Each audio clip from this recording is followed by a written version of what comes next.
Madaling araw pa lamang ng November 16, 2025, handa na ang Northern Police District para sa 3 araw na pagtitipon ng Iglesia ni Cristo Peaceful Rally.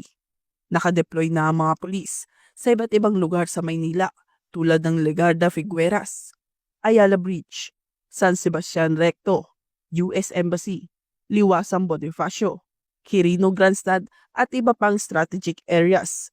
May mga nakapwestong kapulisan din sa EDSA Shrine at People Power Monument upang masiguro ang kaayusan sa lugar. Naging mahinahon at maayos ang unang araw ng pagtitipon ng Iglesia ni Cristo. Nakaantabay ang NCRPO, Northern Police District at iba pang unit mula sa Police Regional Office at Allied Forces upang mapanatili ang kaayusan. Maaga ring nagtalaga ng puwersa ang kapulisan sa mga pangunahing kalsada upang matiyak na ligtas at organisado ang daloy ng mga dumalo. Patuloy ang crowd monitoring, maximum tolerance at koordinasyon ng iba't ibang unit upang maiwasan ang anumang aberya. Tinitiyak naman ng pamunuan ng Philippine National Police na tuloy ang mataas na police visibility sa mga susunod pang araw upang maprotektahan ang publiko at masigurong mapayapa ang kabuang pagdaraos ng rally.